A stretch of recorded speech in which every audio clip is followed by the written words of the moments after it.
నమస్తే ప్రజలారా, welcome to news one network.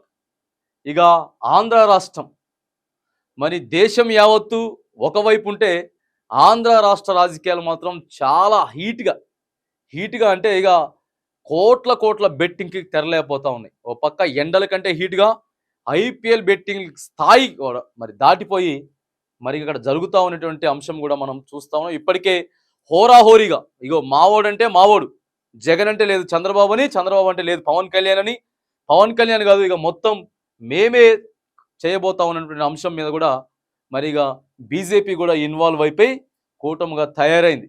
నువ్వా నేనా తారాస్థాయికి ఆంధ్ర రాష్ట్ర రాజకీయం అయితే వెళ్తా ఉందనే అంశాన్ని మనం చూస్తా ఉన్నాం. మొన్నటిదాకా మనం చూసినాం ఇగో మాటల యుద్ధాలు, మాటలే యుద్ధాలుగా ముందుకు పోకుండా వ్యక్తిగత విమర్శలు, కుటుంబ సభ్యుల విమర్శలు, ఇక ఏది పడితే అది మాట్లాడుకుంటున్నటువంటి మరి ఇక ఆంధ్ర రాష్ట్ర పాలకులంతా కూడా ఇప్పుడు దాడులకి ఇక మాటలు దాటుకొని దాడులు చేసుకునేటటువంటి స్థాయికి మనం చూస్తూ ఉన్నాం. ఇగో రైట్, నిన్ననే మనం చూసినాం నా జగన్మోహన్ రెడ్డి గారు క్లియర్గా జగన్మోహన్ రెడ్డి గారి మరి ముఖ్యమంత్రి సాక్షాత్తు ముఖ్యమంత్రి మీదకే ఇగో రాయి విసిరేసిర్రు. రాయి విసిరేస్తే దాని మీద ప్రతిపక్ష నాయకులు కూడా ఇక స్పందించే తీరు కానీ, లేదా ఇక చాలామంది ఎంతోమంది పవన్ కళ్యాణ్ గారి అభిమానులు కానీ, లేకపోతే షర్మిల అభిమానులు కానీ, అక చంద్రబాబు నాయుడు అభిమానులు కానీ రకరకాలుగా ఇంకో ఆయనకు ఆయనే చేసుకున్నాడు. అప్పుడేమో కోడి కత్తి అని చెప్పి చేసిండు, ఇప్పుడేమో మరి రాళ్ళు రువ్వుతున్నారని చెప్పి డ్రామాలు చేసిండ్రని కొంతమంది మాట్లాడుతుంటే, ఇక చంద్రబాబు నాయుడు గారేమో నా మీద ఇలాంటి రాళ్ళు సహజం, వెలుగులోనే నా మీద రాళ్ళు ఎత్తే ఎవరు పట్టించుకునే దిక్కు లేకపోతే మరి ఇక చీకట్లో ఆయన మీద రాళ్ళు వేసిండ్రు. ఆయన ప్రభుత్వమే, ఆయన పోలీసులే, ఆయన సిబ్బందే, మరి మొత్తం ఆయన చేతిలో ఉంటే ఆయన మీదే దాడి జరిగితే మరి ప్రతిపక్ష నాయకులైనటువంటి మా మీద మరి ఏం జరగబోతా ఉంది త్వరలో అనేది ఇగో ప్రతిపక్ష నాయకులు కూడా మాట్లాడుతూ ఉన్నారు.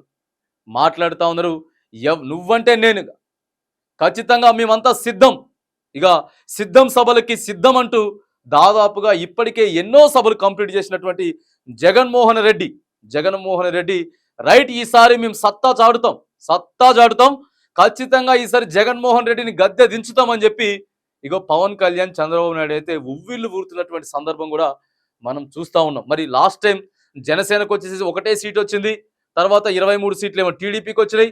మరి ఇక మిగతా సీట్లన్నీ కూడా 151 సీట్లు మరి వైఎస్ఆర్సీపీ కైవసం చేసుకుంటే ఈసారి మాత్రానికి తగ్గాపోరుగా అయితే ఆంధ్ర రాష్ట్ర రాజకీయాలు అయితే చాలా తెలంగాణ ప్రాంతంలో కూడా ప్రజలంతా కూడా పెద్ద ఎత్తున ఆంధ్ర రాష్ట్రం వైపు, ఆంధ్ర రాష్ట్ర ఎన్నికల వైపు ఇక ఎవరికి నచ్చిన నాయకుడి కోసం, ఇక వాళ్ళ నాయకుల కోసం మాటలు కానీ, వాళ్ళ వాట్సాప్ గ్రూపులలో చర్చ కానీ, స్టేటస్లు కానీ రకరకాలైనటువంటి మరిగా చర్చ జరుగుతూ ఉంది. ఖచ్చితంగా కూడా తెలంగాణలో ఉన్నటువంటి 17 ఎంపీ స్థానాల కంటే ఈసారి ఇగో తెలంగాణ ప్రజల చూపు అంతా కూడా ఎక్కువ శాతం ఆంధ్ర రాష్ట్రం వైపే చూస్తూ ఉందనేటువంటి విషయం కూడా మనం చూస్తూ ఉన్నాం. మరి ఇక నువ్వా నేనా అంటూ ఇక యుద్ధానికైతే సిద్ధమైనట్టు ఓ పక్క ఇక వైఎస్ఆర్సీపీ జగన్ ఉంటే ఓ పక్క ఇక మొత్తం వీళ్ళంతా ఒక టీము, టీడీపీ ఇక ప్లస్ జనసేన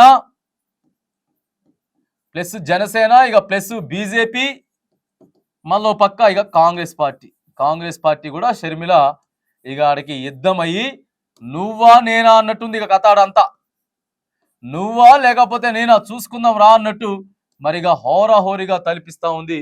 మరి ఎవరికి ఎక్కువ సీట్లు రాబోతా ఉన్నటువంటి అంశం కూడా మనం చూస్తా ఉన్నాం. ఈసారి జనసేన పార్టీ, పవన్ కళ్యాణ్ పార్టీ మరి అభిమానులంతా కూడా ఈసారి మేము ఖచ్చితంగా జగన్ గారిని అసెంబ్లీకి పంపిస్తాం అని చెప్పి మాట్లాడుతూ ఉంటే మరి ఇక టీడీపీ అభిమానులంతా కూడా ఈసారి జగన్ కనీసం డిపాజిట్లు కూడా గల్లంతైపోతా ఉంటాయి అని చెప్పి ఇగో వీళ్ళు మాట్లాడుతూ ఉంటే వై నాట్ Y75 ఖచ్చితంగా 175కు 175 గెలవాల్సిందే అని మరి ఇక వైఎస్ఆర్సీపీ అయితే మళ్ళీ ప్రజల ముందుకు పోబోతా ఉంది. మరి అక్కడ ప్రజల దగ్గర నుంచి స్పందన ఎలా వస్తూ ఉంది, ఆంధ్ర రాష్ట్రం ఇంత హీట్ ఎక్కబోతా ఉందా అనేటువంటి వార్త కూడా మనకు కనపడుతూ ఉంది. ఇగో సమవుజ్జీలుగా అయితే గతం కంటే 2019 కంటే భిన్నంగా ఈసారి 2024 మాత్రం ఆంధ్ర రాష్ట్ర రాజకీయాలు అయితే క్లియర్గా ఉండబోతా ఉన్నాయి. గెలుపు అంచనాలని అంచనా వేయలేనటువంటి పరిస్థితులు అయితే క్లియర్గా కనపడతా ఉన్నాయి. ఇగో హోరాహోరీగా 50-50గా కూడా కొంత ముందుకు పోయేటటువంటి అవకాశం అయితే క్లియర్గా మరి ఉంది. కానీ రెండవసారి కూడా మేము ఖచ్చితంగా ముఖ్యమంత్రి అవుతాం, మా జగన్మోహన్ రెడ్డి మళ్ళీ క్లియర్గా ముఖ్యమంత్రి అవుతారని చెప్పి వైఎస్ఆర్సీపీ పార్టీ వాళ్ళందరూ అంటే ఇదంతా కామెడీ అని చెప్పి మరి ఈసారి మేమే అధికారంలోకి రాబోతా ఉన్నాం, ఖచ్చితంగా గద్దె దించుతాం, వైఎస్ఆర్సీపీ పార్టీని గద్దె దించుతామని చెప్పి మరి వీళ్ళు కూడా విమర్శల దగ్గర నుంచి వెళ్ళి దాడుల దాకా, విమర్శల్ని దాటుకొని దాడులు చేసుకునే దాకా పోతా ఉంది. కానీ మరి మనమేం చెప్తా ఉన్నాం వేదిక మీద అంటే, ఇగో దాడులు అనేటివి ప్రజాస్వామ్యంలో దాడులు అనేది చాలా ఇక వ్యతిరేకించేటటువంటి పదం. దాడుల్ని ఎవరు ప్రోత్సహించకూడదు. ఏ పార్టీ అయినా అవ్వచ్చుగాక, ఏ నాయకుడైనా అవ్వచ్చుగాక, ఆయనకి కొన్ని ఓట్లు ఎక్కువ వచ్చేందుకు, ఎక్కువ స్థానాలు వచ్చేందుకు ఆయన చెప్పుకోవాల్సినటువంటి సందర్భాలు చెప్పుకుంటాడు, ఆయన ర్యాలీలు చేసుకుంటారు, ఎలక్షన్ కమిషన్ పర్మిషన్ ఇస్తుంది, లోకల్ పోలీస్ సపోర్ట్ తోటి మరి వాళ్ళు ముందుకు పోయి ఇగో రాజకీయాలు ఎన్నికలు అంటేనే ఖచ్చితంగా మరి విమర్శలు ప్రతి విమర్శలతో పాటు ఘాటు వ్యాఖ్యలు ఉంటాయి. కానీ ఇగో దయచేసి ఎవరు కూడా దాడులకి కింద స్థాయి కార్యకర్తల దగ్గర నుంచి వెళ్ళి ఇక ముఖ్యమంత్రి స్థాయి వరకు కూడా నాయకులంతా కూడా సమన్వయంతో అధికార పార్టీ వాళ్ళు అయితే మేము చేసినటువంటి మంచి పనులు ఏమైతే ఉన్నాయో, మీరు చేసినటువంటి మంచి పనులు ప్రజలకు వివరించుకుంటా పోవాలి. ఇగో ప్రతిపక్షంలో ఉంటే ప్రతిపక్ష బాధ్యతగా ప్రభుత్వం చేసినటువంటి తప్పులన్నీ కూడా ప్రజలకి వివరించుకుంటా ప్రజలకు చెప్పేటటువంటి ప్రయత్నం చేయాలి. మేము గెలిస్తే ఇగో ఇంకా ఇన్ని పథకాలు మీకు ఇవ్వగలుగుతాం, మేము గెలిస్తే ఇంకా ఇంత మంచి మేనిఫెస్టో మేము ఇవ్వగలుగుతాం చెప్పుకోవాలి. కానీ దాడులు చేసుకొని ఇష్టానుసారంగా చేసేటటువంటి పద్ధతి అయితే కాదు. ఈ దాడులను కూడా పూర్తిగా ఖండిస్తూ ఉన్నాం. ఇగో దాడులు చేస్తే మాత్రానికి చట్టాలు, న్యాయస్థానం, పోలీసులు ఉన్నారు, బాగా చెప్తాం అని పట్టుకొని లోపలేసి కుమ్ముతారు. కాబట్టి దయచేసి ఏ రాజకీయ పార్టీ అయినా సరే నువ్వా నేనంటూ తలపడొచ్చు, కానీ ఇగో దయచేసి భౌతిక దాడులకి మరిగా ఇట్లాంటి చిల్లర చేష్టలకి మాత్రానికి పోవద్దని కూడా మనం హెచ్చరిస్తూ, మరిగా ఆంధ్ర రాష్ట్రం అయితే అట్టుడికి పోతా ఉందనేటువంటి అంశం మనం చూస్తూ ఉన్నాం. ఇక ఒకసారి మనం 2 రోజులు పోయి ఆ ఆంధ్ర రాష్ట్రం అంతటా కూడా తిరిగి వస్తే ఇగో అక్కడ ఎంత హాట్గా దాదాపుగా ఈరోజు 15 తారీఖు అంటే ఈ యొక్క 15 రోజులు, ఆ యొక్క 12 రోజులు అంటే దాదాపుగా 26-27 రోజులు ఎన్నికలకి సమయం ఉంది.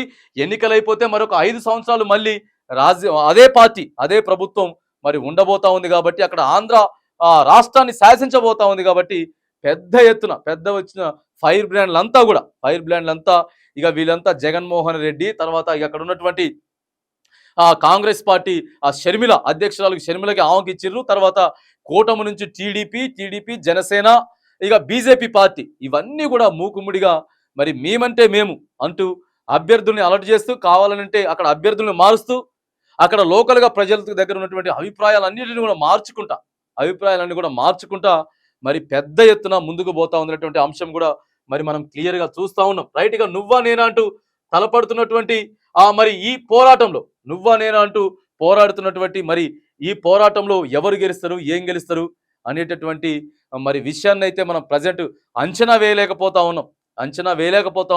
ఎవరైనటువంటి ఒక 100 మంది శాంపిల్స్ తీసుకుంటే 50 మంది ఏమో మళ్ళీ మా వైఎస్ జగన్మోహన్ రెడ్డి గారే వస్తారని చెప్పి మాట్లాడుతూ ఉంటే, మళ్ళీ ఒక 50 మంది ఏమో లేదు ఈసారి ఖచ్చితంగా ఇక కూటమి చంద్రబాబు నాయుడు గారు అధికారంలోకి రాబోతా ఉన్నటువంటి అంశాన్ని కూడా మనం చూస్తూ ఉన్నాం. కాబట్టి మరి హోరాహోరీగా నువ్వా నేను అనుకుంటూ మరిగా ఆ తారాస్థాయికి మాటలు, విమర్శలు, ప్రతి విమర్శల నుంచి దారు స్థాయి దాకా తారాస్థాయికి పోతున్నటువంటి ఆంధ్ర రాష్ట్ర రాజకీయాలు